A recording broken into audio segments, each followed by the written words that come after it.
I don't know if you can be less afraid of death exactly, but I think that here's a hypothesis, and this is a Socratic hypothesis. I write about this in my book too, by the way.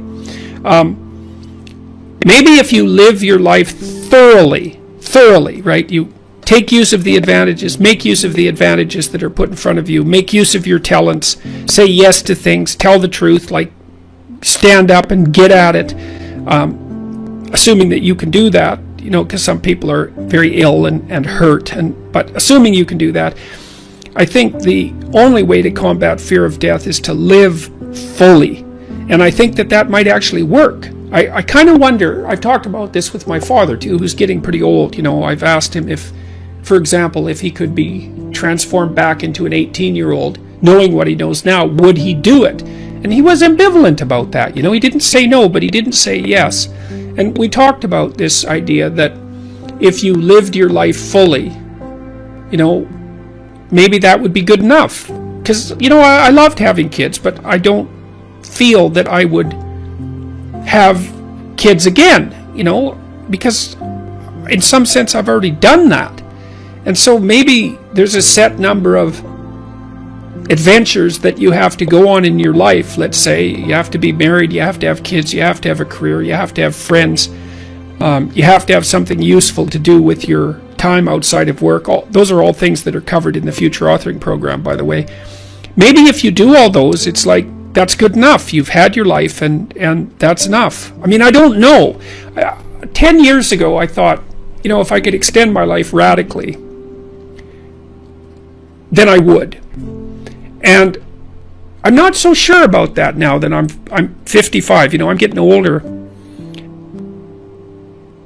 I kind of have a suspicion that you might come to an end, That's what it looks like. I mean, I don't want that to be soon, but maybe you exhaust yourself in your life, maybe you can, so that there's nothing left of you, really. Do you worry that your fame traps you into the person that you were before? Yeah, well, Elvis became an Elvis impersonator by the time he died. Yeah, do you fear that you have become a Jordan Peterson impersonator? Do you fear of, in some part, becoming the famous suit-wearing, brilliant Jordan Peterson? The certainty in the pursuit of truth, always right. I think I worry about it more than anything else. I hope I do. I better. Has fame, to some degree, when you look at yourself in the mirror, in the quiet of your mind, has it corrupted you? No doubt, in some regard. I mean, it's a very difficult thing to avoid, because things change around you. People are much more likely to do what you ask, for example, right? And so that's a danger, because one of the things that keeps you dying properly is that people push back against you optimally. This is why so many celebrities spiral out of control, especially the tyrannical types that, say, run countries.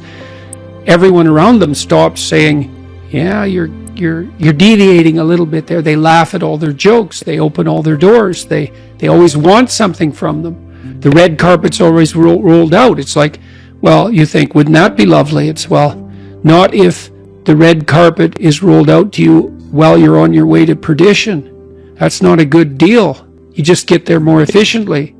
And so one of the things that I've tried to learn to manage is to have people around me all the time who are critics, who are saying, yeah, I could have done that better, and you're a little too harsh there, and you're alienating people unnecessarily there, and you should have done some more background work there. And I think the responsibility attendant upon that increases as your influence increases.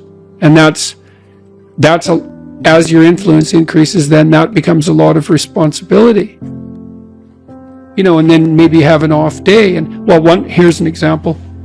I've been writing some columns lately about things that perturb me, like the forthcoming famine, for example. And it's hard to take those problems on. It's difficult to take those problems on in a serious manner, and it's frightening. And it would be easier just to go up to the cottage with my wife and go out on the lake and watch the sunset. And so I'm tempted to draw on anger as a motivating energy. to help me overcome the resistance to doing this.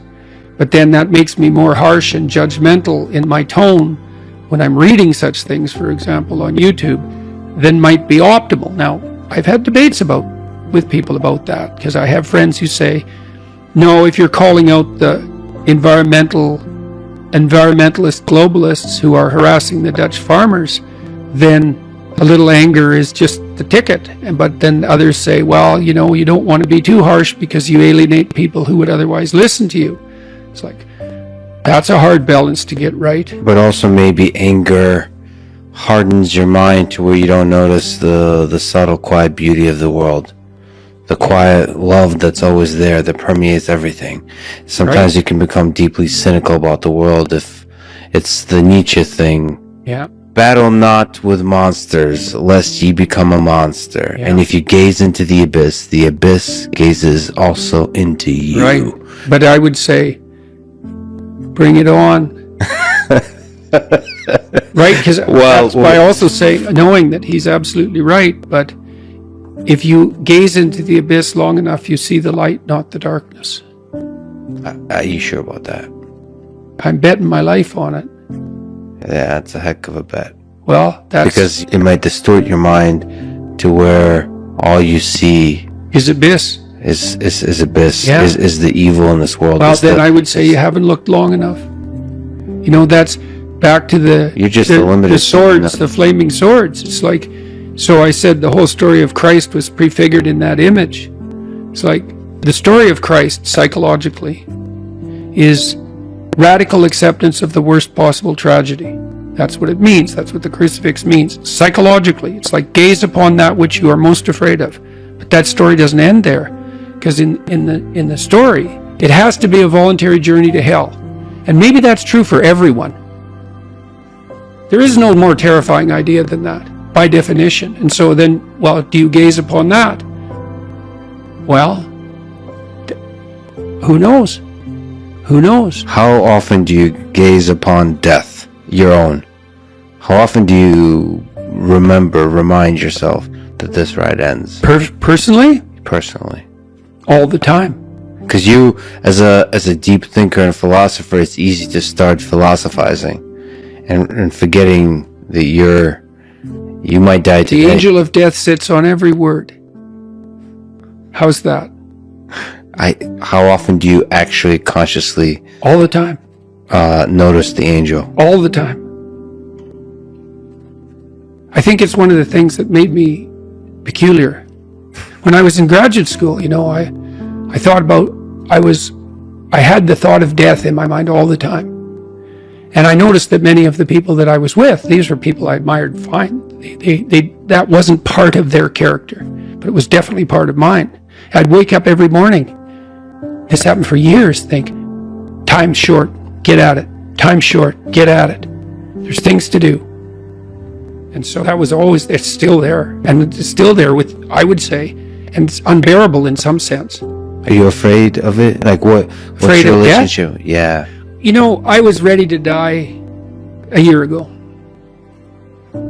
And not casually. I had people I loved, you know. So no, I'm not very worried about me. But I'm very worried about making a mistake. Yeah. I heard Elon Musk talk about that a couple of months ago. It was really a striking moment. Someone asked him about death, and he said, just offhand, and then went on with the conversation. He said, that'd be a relief. And then he went on with the conversation. And I thought, well, you know, he's got a lot of weight on his shoulders. I'm sure that part of him thinks, it'd be easier just if this wasn't here at all. Now, he said it offhand, but it was a telling moment in my estimation. So for him, that's a why live question. Mm-hmm. The exhaustion of life. If you call it life is suffering, but the hardship. I'm more afraid of hell than death. You're afraid of the thing that follows. I don't know if it follows or if it's always here. And I think we're going to find out. What's the connection between death and hell? I don't know. I don't know. Is there something that needs to be done before you arrive? You're more likely to die terribly if you live in a manner that brings you to hell.